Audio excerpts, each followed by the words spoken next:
Sabes, el último enfrentamiento entre Irán y Estados Unidos, y ha ocurrido en las últimas 48 horas, con ambos lados disparándose entre sí. Pero lo más reciente es lo que pasó justo antes de entrar en directo, lo que acaba de llegar. La última noticia es que la Marina de la Guardia Revolucionaria iraní atacó un buque de carga, un mercante, frente a la costa de Qatar. Y este es el juego que se está desarrollando con el bloqueo que está en marcha. Estados Unidos está atacando petroleros iraníes que intentan salir o entrar en este comercio, en la mayoría de los casos. Irán está atacando a Estados Unidos. Hemos visto que la parte iraní ha dicho que atacaron 2 destructores, que alcanzaron al menos a 2 destructores.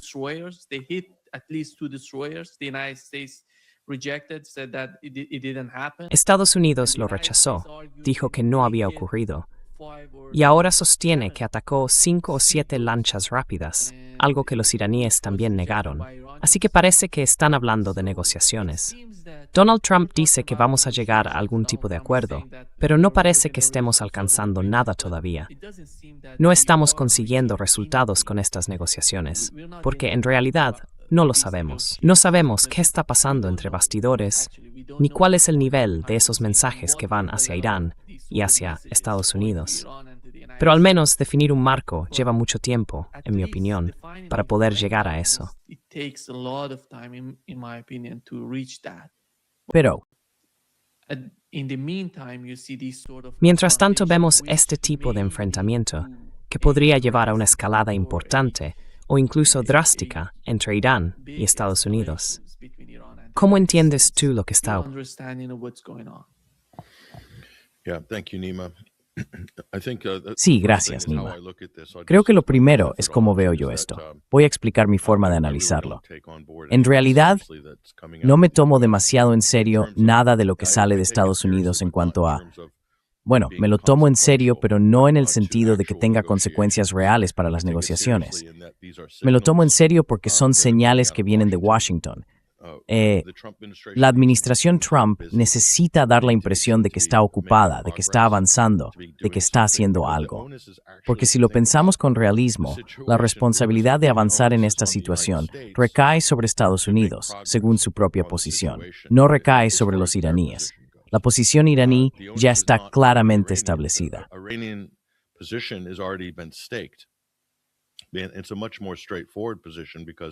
Es una posición mucho más sencilla, porque la suya es una posición defensiva.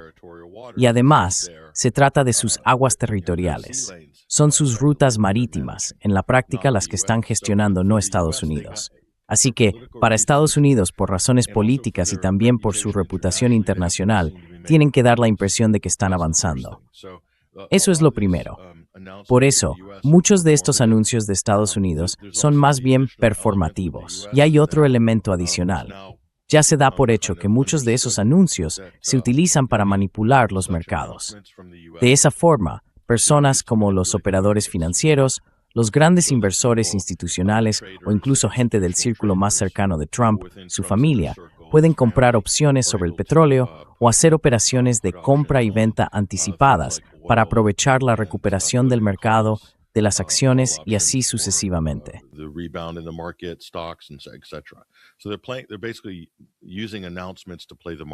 Así que básicamente están usando los anuncios para mover los mercados, o la amenaza de un acuerdo, la amenaza de paz, la amenaza de una resolución o la amenaza de estabilidad. Creo que se puede ver así, más o menos. Pero no hay ninguna sinceridad, y nada de esto se basa en la realidad. Ese es el punto. Aún así, siguen siendo reales porque son estratégicos. Y Estados Unidos está haciendo esto junto con su estrategia militar. Y por lo que veo, después de observar este tira y afloja durante las últimas semanas, me da la impresión de que Estados Unidos lleva actuando así desde las negociaciones de Islamabad. La primera ronda, cuando Steve Witkoff, Kushner y J.D. Vance aparecieron un día y luego se marcharon.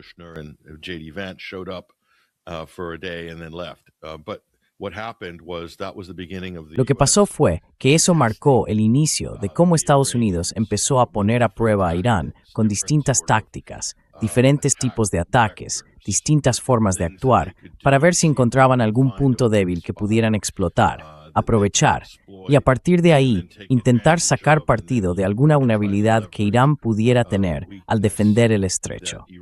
Así que Estados Unidos está probando su poder militar, está poniendo a prueba la respuesta de Irán. Y eso también es una parte muy importante de todo esto.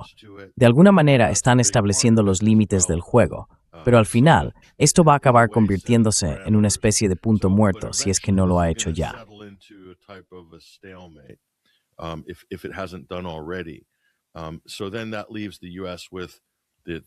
Así que eso deja a Estados Unidos con la siguiente cuestión.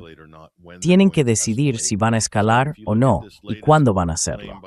Si miras la última afirmación de Estados Unidos, dicen que existe un memorando de entendimiento, un MOU de una sola página, que han enviado a los iraníes. Y los iraníes han respondido de una forma bastante previsible, diciendo que sí, que hay borradores de propuestas y que las están revisando.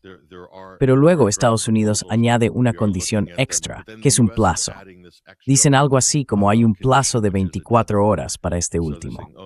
Mi interpretación de todo esto es, y lo siguen haciendo, que Estados Unidos continúa imponiendo estos plazos.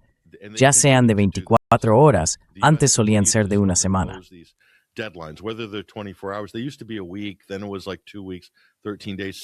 Entonces fueron como 2 semanas, 13 días. ¿Recuerdas aquel plazo de 67 días el pasado junio, que al final acabó siendo un bombardeo de Estados Unidos? Pues ahora el plazo es de 24 horas. Esto no son negociaciones serias. No se puede, a este nivel y con tanto en juego, a menos que en Washington estén completamente locos o sean unos incompetentes o directamente unos insensatos. Y tampoco descartaría eso, la verdad. Pero para mí, parece que sí. Time Mohammed Tingley Team Petitin 4. Besides, sí, Thugofris Yoral. Graaf Denny the Math and Meg, and with any proud suppals main tour with the market. Just trying to keep the news cycle going on this issue. The U.S. can't. Estados Unidos no puede. Va a ser muy difícil que lancen cualquier tipo de ataque militar en la próxima semana, sobre todo porque la administración Trump está preparando una reunión de alto nivel con una gran potencia, China. Así que todo se va a complicar mucho más, porque no se puede prever qué pasaría una vez que empiece una escalada. Yo creo que incluso para los estándares de Trump, eso sería ir demasiado lejos. Ahora bien, no descartaría que los israelíes intenten adelantarse con algún tipo de acción hostil, porque sinceramente les da igual. Para ellos, si Donald Trump cancelara su reunión con Xi Jinping, no pasaría nada. De verdad, les da igual.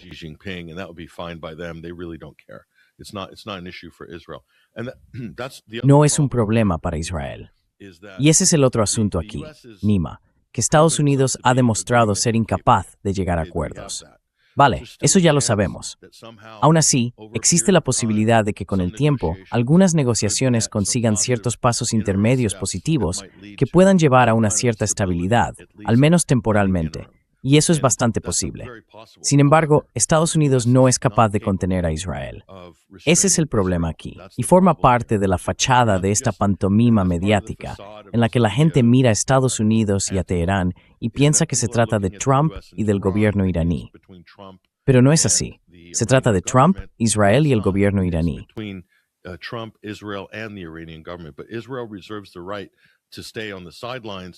Pero Israel se reserva el derecho de mantenerse al margen, y al mismo tiempo, Israel no es capaz de no involucrarse en la situación. Si se llegara a algún acuerdo entre Estados Unidos e Irán, nada impediría que Israel interviniera y echara todo a perder, incluso llevándolo a una situación peor que la anterior.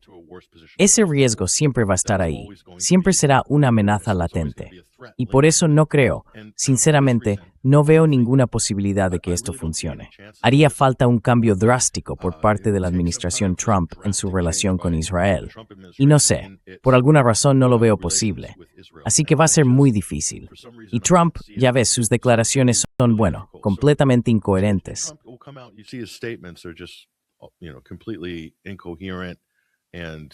Y está constantemente contradiciendo su propia posición anterior, o su secretario de Estado dice algo distinto a él, y así sucesivamente.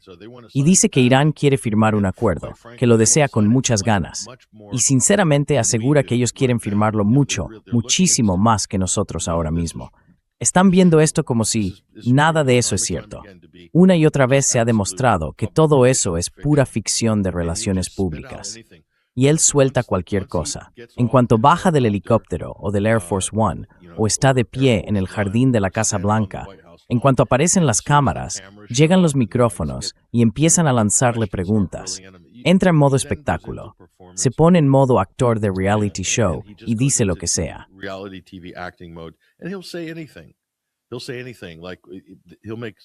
Dirá cualquier cosa. Hace afirmaciones que son claramente falsas. Hace declaraciones sobre Irán o sobre el liderazgo iraní que no son ciertas.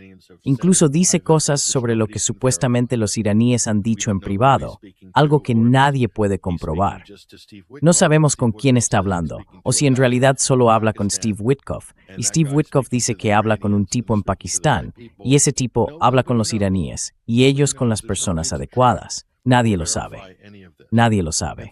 No hay forma de seguir o verificar nada de eso. Y por esa razón, Nima, voy a decir que tengo la firme convicción y la certeza basadas en lo que hemos visto y en la falta de avances durante, digamos, las últimas 4 semanas, de que Irán ha pasado a tercera marcha.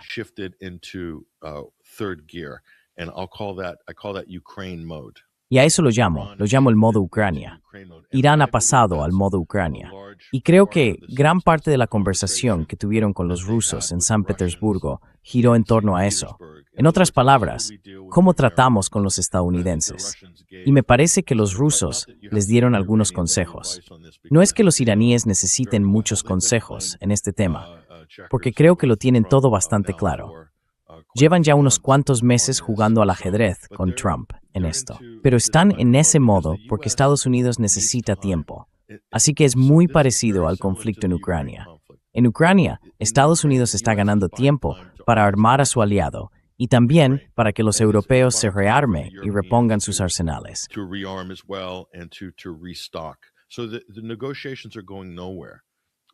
Así que las negociaciones con Ucrania no van a ninguna parte y no han avanzado en todo el último año.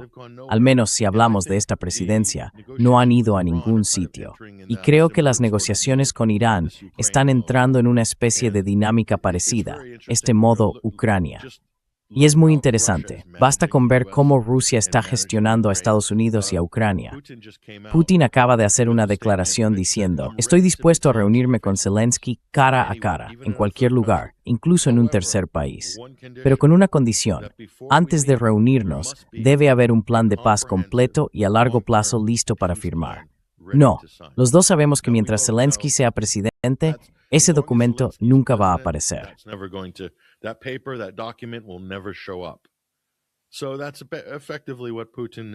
Así que eso es, en esencia, lo que está haciendo Putin. Y creo que Irán está en una posición para hacer más o menos lo mismo, aunque no tiene por qué hacerlo, porque de nuevo está en una posición defensiva.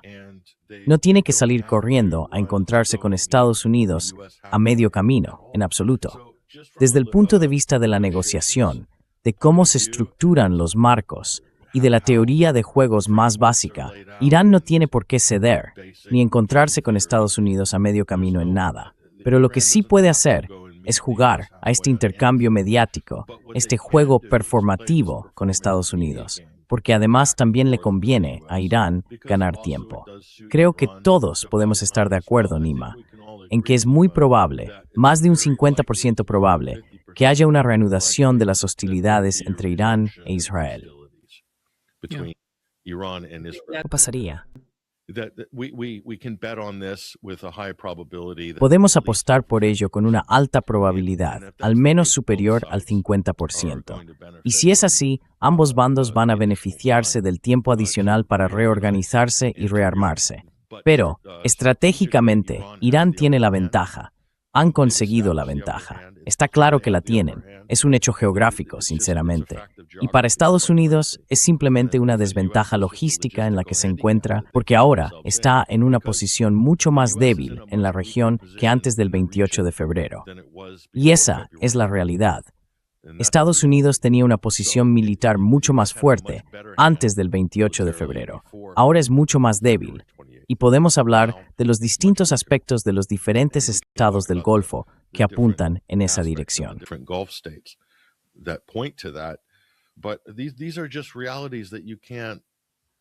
Pero estas son realidades con las que no se puede hacer nada. Son como objetos inamovibles en esta ecuación. Gran parte de todo esto es ruido mediático, pero ese es precisamente uno de los retos de tratar con esta administración Trump.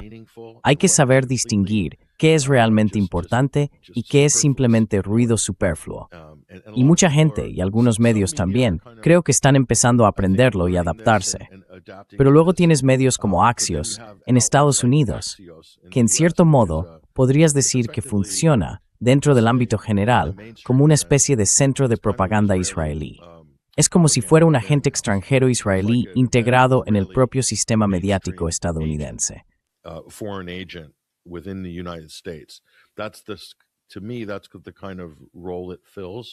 Para mí, ese es el papel que cumple. Y sí, trata temas de política estadounidense, y allí hay periodistas de verdad. Pero cuando se trata de política exterior, especialmente de todo lo relacionado con Israel, creo que está totalmente dirigido por los israelíes, por la inteligencia israelí. Así que eso también forma parte de este ciclo mediático.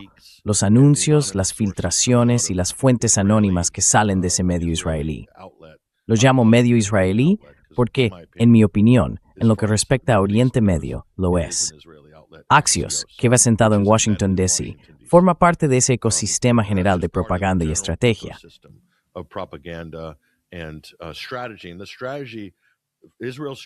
Y la estrategia de Israel es perseguir sus propios objetivos en la región, pero también está ahí para presionar y limitar al gobierno de Estados Unidos y a la administración Trump.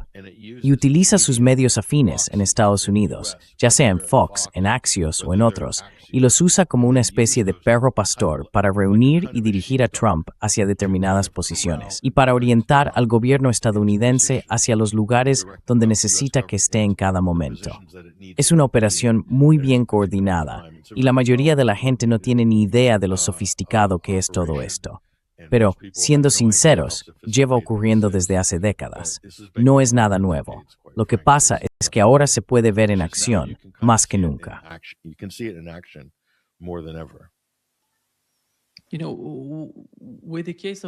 Mira, con el caso del bloqueo y la confrontación entre Irán y Estados Unidos, lo que hemos visto hasta ahora es que los iraníes están aprendiendo a saturar los sistemas de defensa aérea de esos destructores, a sobrepasarlos con facilidad, alcanzar el objetivo y hundirlos. Creo que han demostrado esa capacidad sin necesidad de hacerlo realmente contra destructores estadounidenses, solo para mostrar de lo que son capaces y para que la administración Trump entienda lo que está en juego si siguen con esa actitud. Justo anoche, dijeron que ya han terminado con Donald Trump y con este bloqueo. Con cada petrolero que sea atacado, Irán va a responder del mismo modo y va a golpear los petroleros, los destructores y los buques de guerra de Estados Unidos en la región. Esto lo anunció anoche la Guardia Revolucionaria Islámica.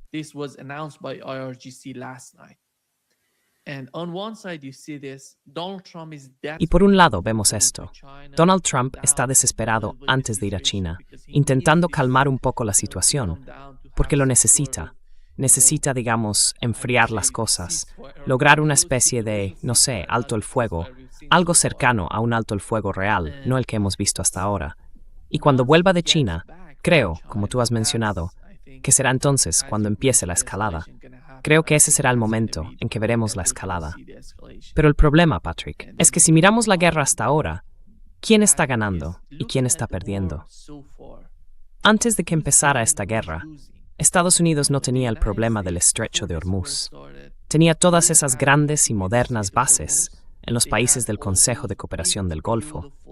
Y muchos de esos analistas prooccidentales en esos países decían que Estados Unidos estaba allí para quedarse.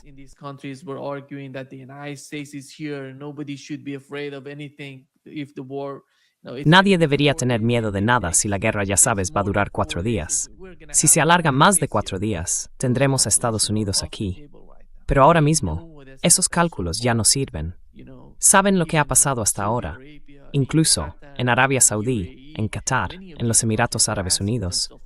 Muchos de esos países se están preguntando.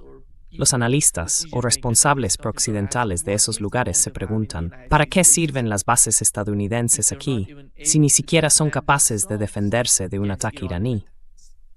Así que creo que la realidad de lo que está ocurriendo, incluso con todo esto de las bases, la guerra, lo que está pasando, es que no estamos hablando del tema principal del que Estados Unidos quiere hablar, el programa nuclear iraní.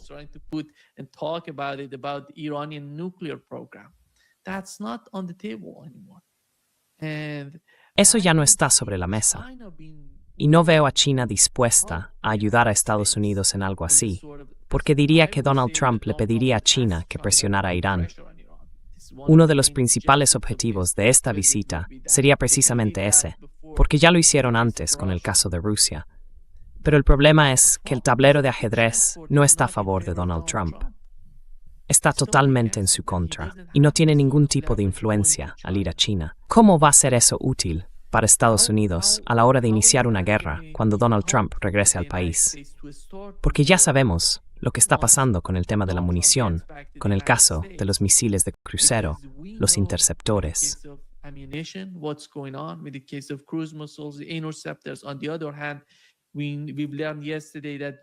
Por otro lado, ayer supimos que a Europa se le acabará el combustible para aviones en unas 6 semanas. Mira las reservas de crudo, no paran de bajar. Es increíble lo que está pasando. Y todo esto son presiones sobre Donald Trump y sobre la economía global. No diría que sea presión sobre los iraníes.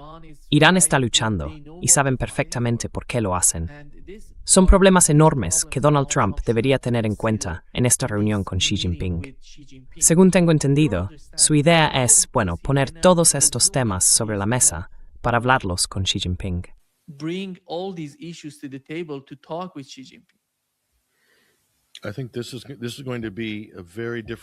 Creo que esta va a ser una reunión muy diferente con los chinos, distinta a cualquiera que haya tenido Trump o cualquier otro presidente estadounidense en la historia.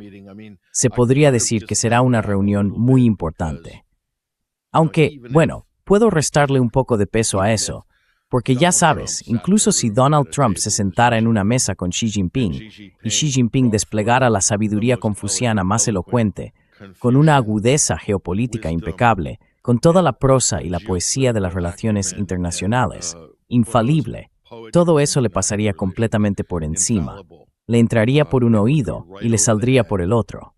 En ese sentido, la presencia de Trump no tendría ninguna consecuencia.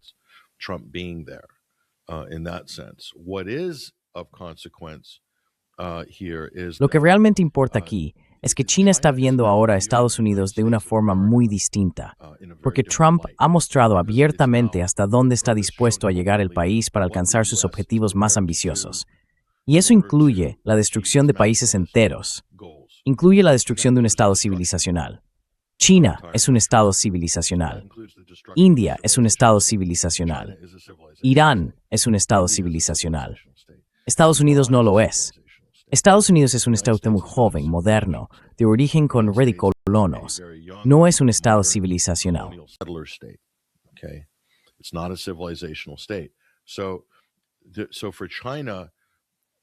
Así que, para China, incluso el hecho de impedir que Irán enriquezca uranio ya se considera un ataque a la soberanía iraní. Si China apoyara eso, no sería una decisión que le correspondiera a Irán. Si Irán decide hacer esa concesión para avanzar hacia un acuerdo de paz más amplio, con el levantamiento de sanciones y todo lo demás, es su prerrogativa. Pero China no puede necesariamente respaldarlo, y Rusia tampoco, porque si lo hicieran, estarían diciendo, en la práctica, que está bien que Estados Unidos les imponga esa misma exigencia en el futuro.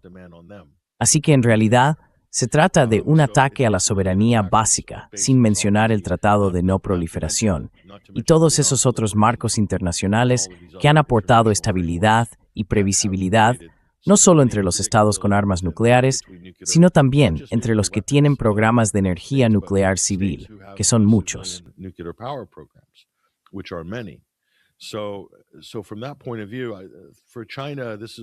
Desde ese punto de vista, para China, creo que las cosas se han ido un poco demasiado lejos entre Estados Unidos e Irán. Así que es muy posible que veamos también palabras duras o incluso amenazas implícitas dirigidas a Trump por parte de los chinos de la forma más diplomática posible, que podrían cambiar el cálculo de Estados Unidos respecto a lo que cree que puede permitirse hacer con China. Porque los chinos han sido bastante pacientes y en cierto modo tolerantes ante las amenazas. Durante la administración Biden, las relaciones con China fueron un desastre. Quiero decir, Nancy Pelosi subiéndose a un avión rumbo a Taiwán, haciendo un espectáculo en Taipei, la cumbre desastrosa de Tony Blinken con los chinos, los insultos, las amenazas. Y además estaban los neoconservadores en los márgenes y los Marco Rubio del Senado amenazando también a China.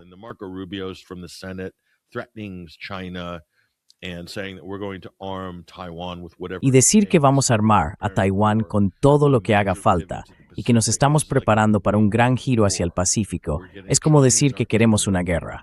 China es nuestro enemigo. Marco Rubio dijo que quieren hacernos daño. Quieren hacernos daño. Entonces, ¿de dónde sale todo esto?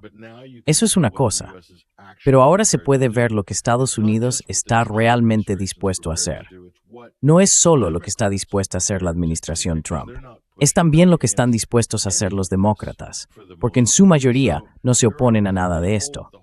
Así que todo el gobierno de Estados Unidos, los medios y buena parte de la sociedad están, digamos, de acuerdo con este tipo de política exterior fuerte y agresiva. Así que creo que para China esto es algo serio.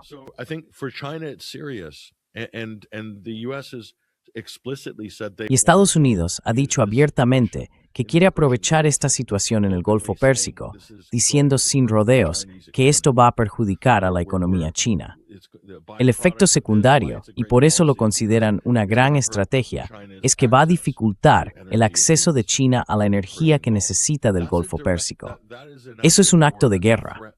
Es una amenaza de guerra contra China por parte de Estados Unidos, aunque sea de forma indirecta. Llevan mucho tiempo jugando a este juego con los chinos, y en algún momento el elefante chino, que se mueve muy despacio, pero que cuando levanta el pie y lo apoya en el suelo, se nota, va a reaccionar. Esa es la diferencia entre una potencia como esa y Estados Unidos, que no para de agitar las alas y de hablar sin parar, desatándose histéricamente en Twitter cada 24 horas, lanzando todo tipo de amenazas y demás.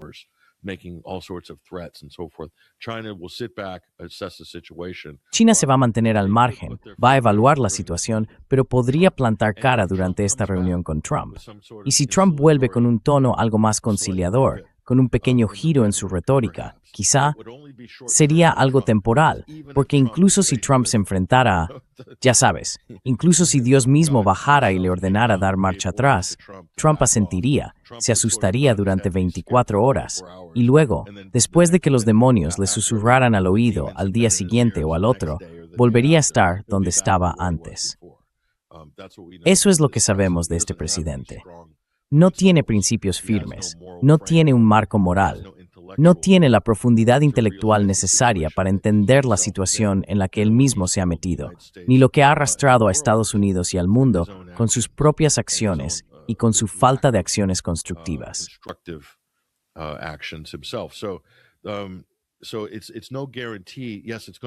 Así que no hay ninguna garantía. Sí, va a ser una reunión seria. Sí, China podría lanzar palabras duras hacia Trump en relación con lo que está pasando en Irán y en general a nivel global, por ejemplo con la economía. Pero eso no garantiza que vaya a ser una especie de revelación para Trump, porque al final del día solo venera a un semidios, y parece ser su propio ego. Lamentablemente, no me gusta personalizarlo, pero a veces puede que todo se reduzca a eso. Sin mencionar que sea cual sea el acuerdo que Estados Unidos alcance con China, Israel puede echarlo por tierra. Y el lobby israelí en Estados Unidos puede frenar cualquier avance, cualquiera. Pueden hacerlo de inmediato. Y Trump volvería, más o menos, al punto de partida después de eso. Y creo que, previsiblemente, eso es lo que podría ocurrir.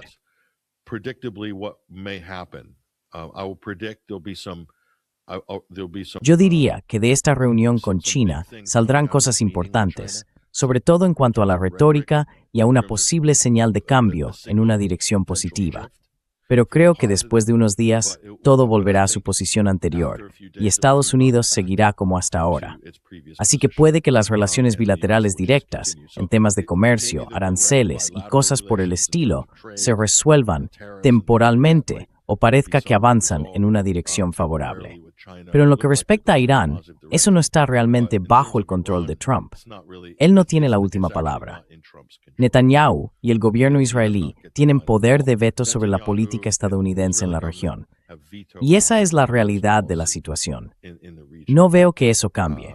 Hasta que eso cambie, eso es lo que probablemente seguirá ocurriendo.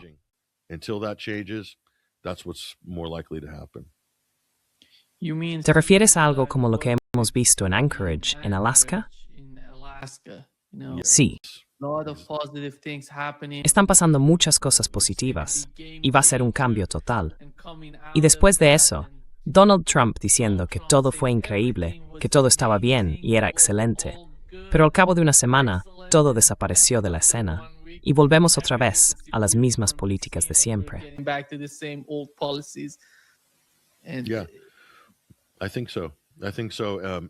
Sí, creo que sí. Creo que sí. Creo que se puede ver que la imagen va a jugar a favor de Trump. Querrá aprovechar todo el capital político que pueda sacar de las fotos con Xi, y serán unas fotos estupendas. Va a ser fantástico. China sabe organizar una visita de Estado mejor que nadie, así que será fantástico. Pero no se puede cambiar un hecho. La reputación de Trump como presidente, aunque fue elegido, se basa en que convenció al pueblo estadounidense de que es el maestro de los acuerdos, que domina el arte de negociar, y esa es su marca. Pero la realidad que la gente tiene que entender, y él sigue viviendo de ese aura entre los estadounidenses, es que no ha sido capaz de cerrar ningún acuerdo a nivel internacional. Ninguno.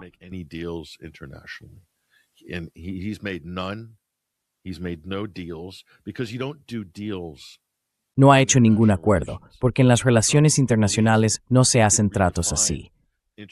Trump cree que puede redefinir las relaciones internacionales solo con la fuerza de su carácter, de su marca y de su forma de entender el marketing aplicado a lo que él considera relaciones internacionales, que para él son, en realidad, simples interacciones transaccionales con otros líderes.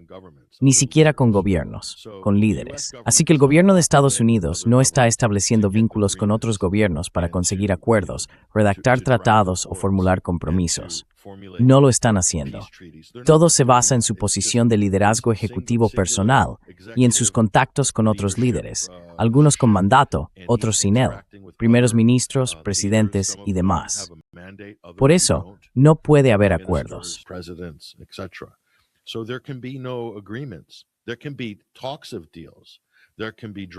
Puede haber conversaciones sobre acuerdos. Puede haber borradores de acuerdos. Puede haber tweets sobre acuerdos. Pero los acuerdos no son lo que queda en la historia de las relaciones internacionales entre países. Es mucho más complejo que eso. Y como Trump no tiene la capacidad de entenderlo, ni el aprecio por la historia, y además se ha rodeado, y el lobby israelí ha colocado, a todo un grupo de aficionados y charlatanes a su alrededor, junto con personas muy comprometidas y también muy corruptas, no hay ningún incentivo ni capacidad para que nadie se implique en unas relaciones internacionales realmente significativas. Así que habrá muchas palabras, mucho ruido, pero no saldrá nada de todo eso.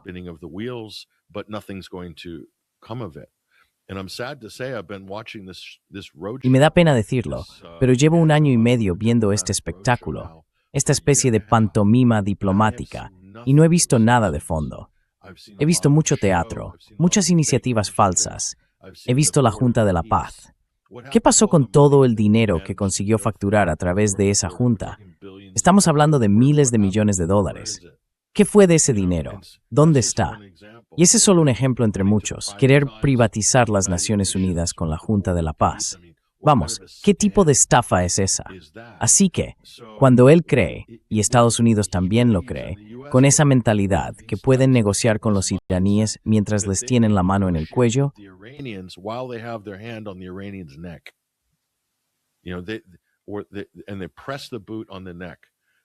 y aprietan la bota sobre el cuello, ya sea con bloqueos o sanciones, y luego aumentan la presión durante las negociaciones y cosas así. Ya vimos que están dispuestos a lanzar bombardeos, una guerra total, ataques militares, incluso mientras se negocia. Todo por esa insistencia en tener más poder de presión, como un tornillo de banco que aprieta durante las conversaciones. No se pueden tener negociaciones serias con un país de verdad si se actúa así. Es simplemente imposible. Y los iraníes ya lo entienden, y Rusia también lo entiende. And Russia understands this. And so Russia's been playing the performative game diplomatically. Así que Rusia ha estado jugando ese juego diplomático de cara a la galería con Estados Unidos. Mientras tanto, de forma discreta y metódica, han seguido adelante con su propio programa, por así decirlo, para conseguir lo que necesitan a largo plazo en torno al Mar Negro. Y del mismo modo, Irán está adoptando una postura parecida a la de los rusos. No esperan nada de fondo de Estados Unidos, nada. Todo es pura representación. Y creo que eso es peligroso para Estados Unidos, porque puede superar a Irán en el escenario global jugando a ese mismo juego, a esa puesta en escena. Yo creo que no. Creo que una cosa que Irán ha demostrado es que ha ganado la guerra de la imagen entre Occidente, Estados Unidos e Irán. Irán ha ganado la guerra de relaciones públicas.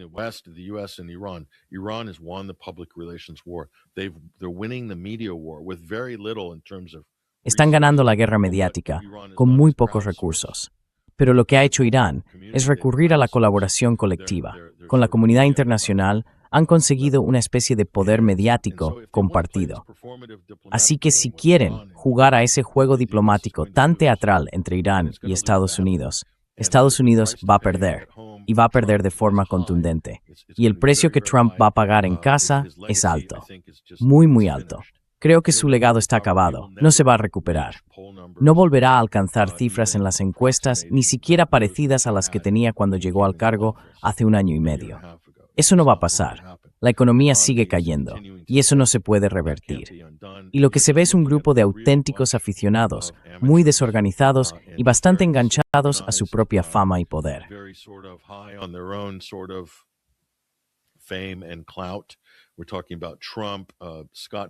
Estamos hablando de Trump.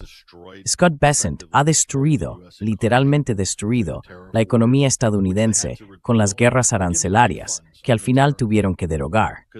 Están devolviendo el dinero de los aranceles porque todo se vino abajo.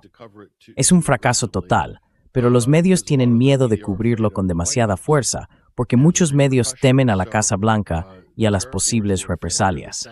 Así que las guerras arancelarias fueron un fracaso. Las sanciones han sido un fracaso. Todo lo que están haciendo con respecto a Irán es un fracaso. Solo el Departamento del Tesoro, con Scott Bessent insistiendo en mantener esas sanciones contra Irán, eso no va a incentivar a Irán a buscar ningún tipo de acuerdo político. Es una amenaza. Es una vez más apretar el cuello durante las negociaciones.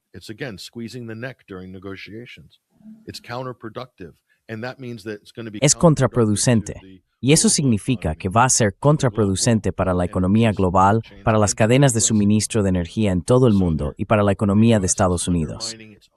Así que Estados Unidos está socavando su propia economía en un año de elecciones legislativas. Es absolutamente una locura lo que está pasando. Entonces, ¿quién mueve los hilos aquí? Esto no es América primero. Tiene que ser Israel primero. Es la única explicación lógica. ¿Por qué el gobierno de Estados Unidos destruiría su propia economía, destruiría su propio ejército, pondría todo eso en riesgo, se jugaría todo eso? ¿Por qué lo haría? Quiero decir, ¿cómo podría hacerlo? Hay que ser muy incompetente y estúpido, y un poco loco, o estar actuando en nombre de un interés extranjero completamente distinto.